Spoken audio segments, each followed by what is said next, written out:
Hello and welcome back to another Star Citizen video. Today we have Defensecon 2954 brought to you by Drake Interplanetary.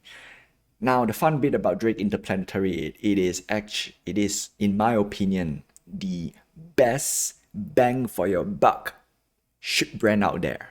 And I dare say there are a lot of good ships under the Drake Interplanetary brand. Alright, so before we begin, first thing first, I would have to say a big PSA. You do not need to buy any of the ship that I'm going to talk later with real money. All of them are purchasable in-game. All you need is a starter pack. And what's better than a starter pack? A discounted starter pack. Alright, and in this case, we have the Aurora MR and the Avenger Titan. Personally, for those who are really on the fence, are very skeptical about the game, you can still play the game for free.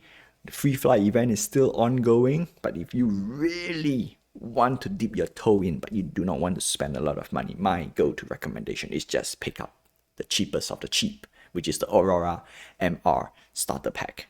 You don't really need the Avenger Titan, but the Avenger Titan is the gold standard for starter ships out there. In fact, it is the go-to starter ship in my opinion. And with 25% off, I think it's okay-ish. Alright. And with that being said, don't forget to like, subscribe, hit the notification button and help this channel grow, because we're gonna dive into Drake Interplanetary lineup. And of course, if you watch the ISC, okay, there's some cool stuff. And we have the Ironclad and the Ironclad Assault. Now, this is an interesting ship, okay? We're not going to talk on this at the moment. We're going to take a look at this ship later, because I'm going to pull out some of the stats sheet, and it is quite interesting. Let's start off with the lineup, okay, for Drake. As I said, there are a few good ships in the Drake lineup, and Buccaneer is not it. We're going to start with the Buccaneer. The Buccaneer is a combat interdiction ship. Now, I'm going to remove the interdiction because it doesn't really perform as an interdiction ship now. It is technically a light fighter 1.5, in my opinion, because it has the HP and the maneuverability as a light fighter, but it packs a punch. Right? It is still paper thin, so yep, and it is $110. So in this case, it is the most expensive quote-unquote light fighter that is not Alien brand.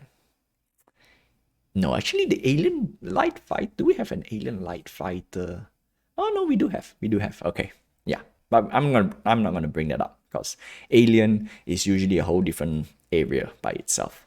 So in this case, the Buccaneer, $110, decent ship, right? If you want something, if you want a glass cannon, this is the tried and true glass cannon light fighter.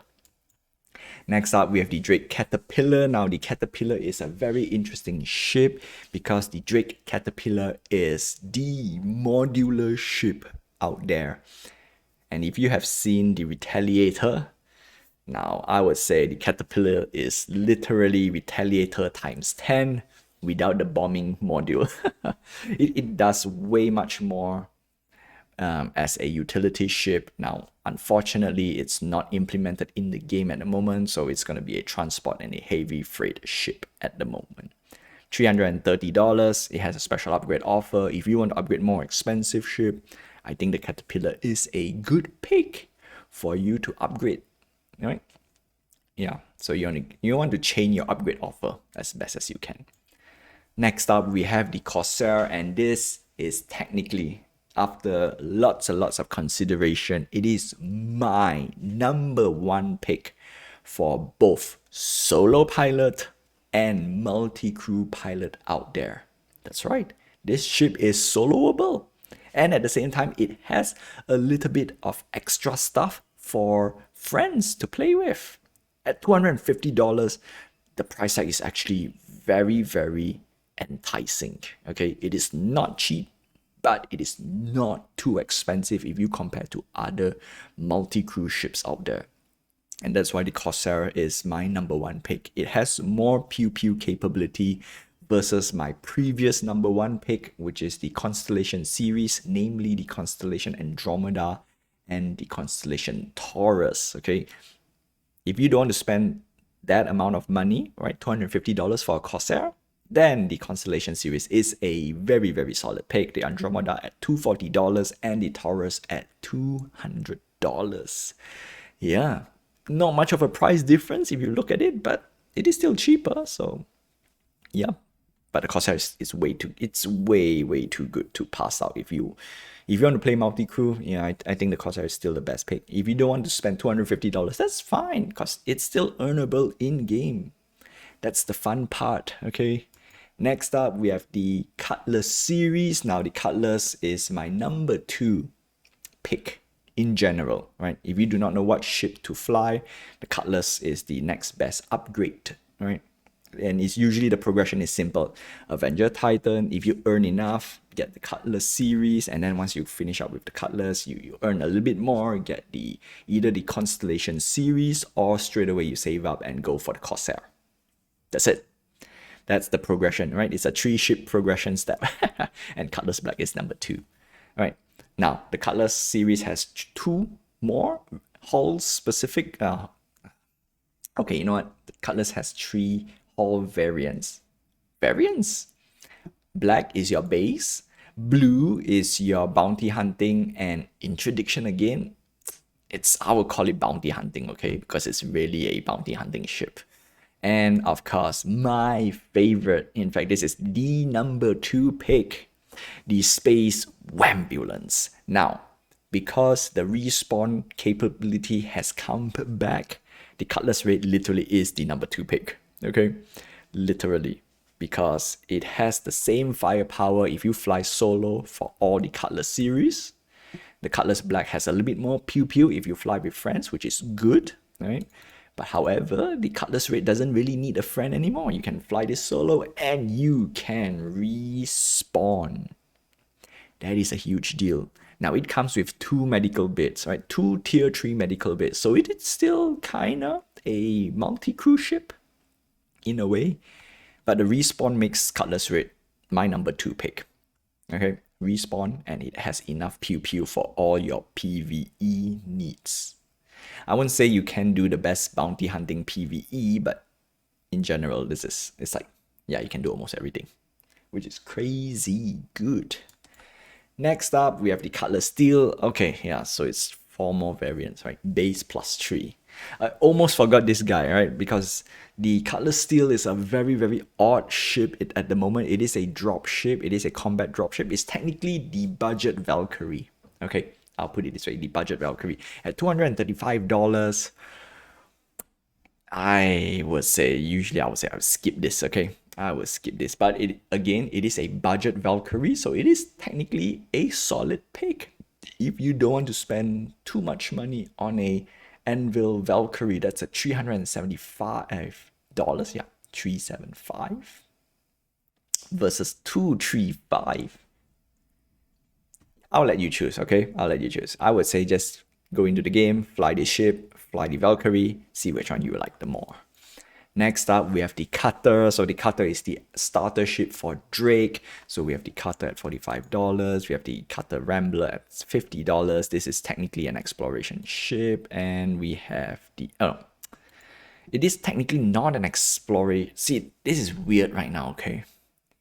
The Rambler is an exploration ship, and the Scout is a Scout. But both can be used as an exploration ship, so...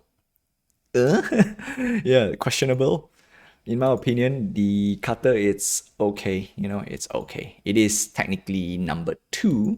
If you're talking the best starter ship out there, Avenger Titan, number 1. Number 2 will be the Cutter. Yup. That's it. That's it. And with that being said, where is it on my ship list? Yeah, unfortunately, the Avenger Titan takes the cake. So, yeah, the Cutter is like probably 4 or 5 on my best soloable ship.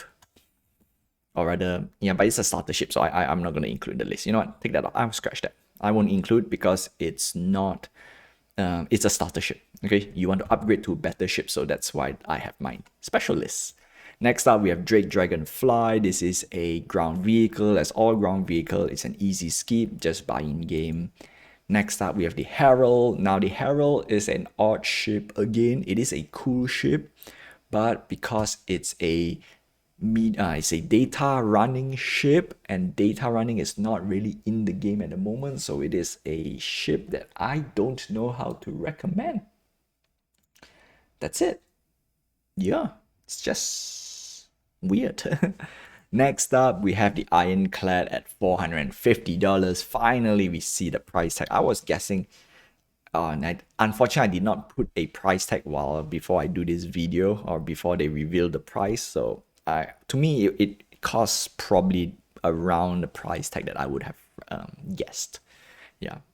Next up, we have the Ironclad Assault 525. Oof, oof.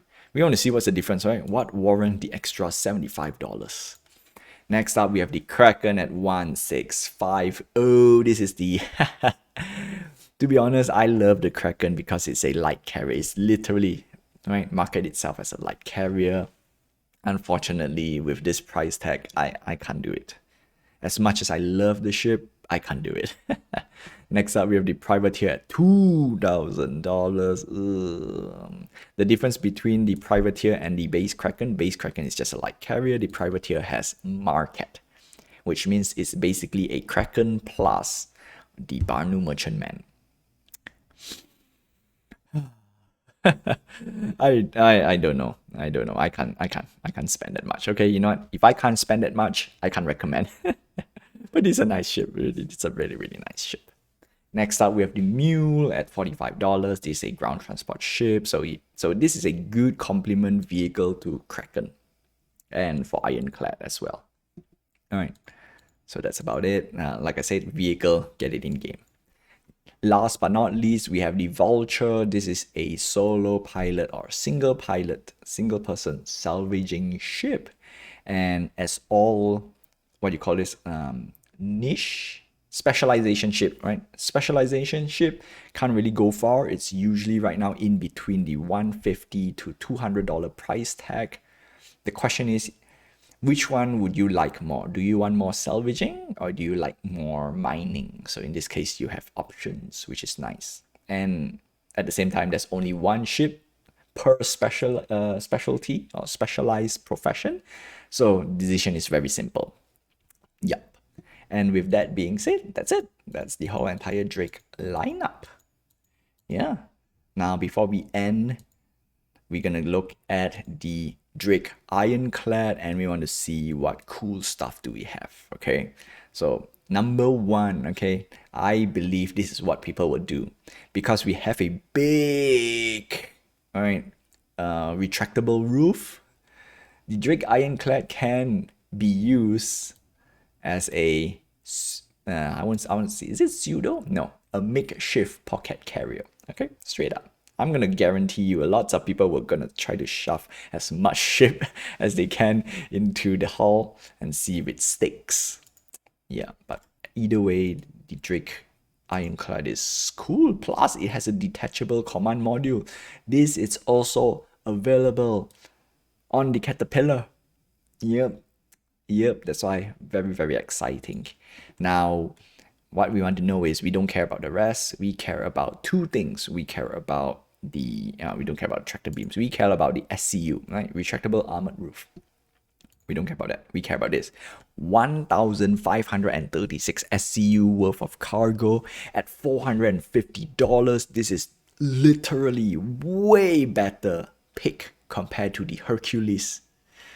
Yeah, so now if this is flyable today, the Hercules is literally useless. Literally useless. $50 more, but carry way more cargo. Crazy. And to top it off, it has one size 5 manual turret and two size 3 remote turret. No, let's see, one size 5, one size 3 manual. So this you need to be man, and two size 3 remote. Okay, this is not as crucial as it is, but it's always nice to have some big firepower, especially a size 5. Now a size 5 turret, I think the equivalent, it should be the one of the turrets on the Hammerhead, if I'm not mistaken. Okay, if I'm not mistaken. They don't have a full spec here, so we're gonna check the full spec later. Yep, just to make sure everything is correct. And that's it. We don't care about this. Next up, we have the assault variant. So la la la la la la. All right. So what's the difference between assault variants? The assault has less cargo space, but you can fit 4 tongs. That's literally jump seats. We don't really care about jump seats. Okay, interior turret. Oh, nice. Do we have an interior turret for this guy? Remote. We do have. That is great. Okay, everything is same except for more pew pew. All right, so in this case, 1 size 5 quad. Okay, there we go. Now we got a bit more information, right? A little bit more. 2 size 3 quad, 2 size 2, and 1 size 3 man. Okay, so more pew pew. More pew pew for the assault. That is nice. Now we're going to go look at the spec sheet, and what we want to see is the armored cargo, pilot seat, 2 remote turret, man turret. Didn't say much. 1 size 5 man. Didn't say much. Wow. That's not cool. That's not cool. Pilot control missiles. Yep. Okay. Didn't say anything about the turret. Okay. So I'm gonna assume the turret is just gonna be 2. Okay, you know what? I'll wait for the full reveal before we say anything about it. All right. Roll heavy dropship, crew 6, SCU. Oh, wait. Oh, this is the normal. That's the assault. Yeah, armored cargo. Yeah, nothing much. Didn't say much about the turret, which is so quad. I assume the quad, which means 4. Right. This has 4 weapon hard points and then versus 2 weapon hard point. All right. I'm gonna assume it for now. And then we have the command module, which is nice. All right. So command module, what do we have? Stats. What stats do we have? The pilot seat, co-pilot comms, navigation, jump seat. Okay. You know what? Not much. So in this case, yeah, that's it. That's it for Ironclad. Interesting for the Defensecon from Drake. Very, very exciting ship in my opinion. And with that being said, don't forget to like, subscribe, hit the notification button and help this channel grow. We have lots more video coming in because it is the time to pick up whatever ships you want to pick up. Because once we hit the finale should hopefully get back all the special upgrade offer. And then we're going to close it with that, right? I'm going to close it with a special upgrade game that I used to do to get more expensive ship with cheap, or rather more expensive ship for cheap with cheap. Grammar is terrible. So that's that. And last but not least, of course, the free fly event is still ongoing. Have fun, fly all the ships that you want to, and of course, okay, I would fly safe, and I'll see you in the verse. Simple as that. And of course, don't forget to catch the Polaris, right? The Polaris is still one of my favorite ships after seeing everything, especially with the new ISC video, which I need to do a few edits because I want to get all the juicy bits to you guys. Until then, see ya.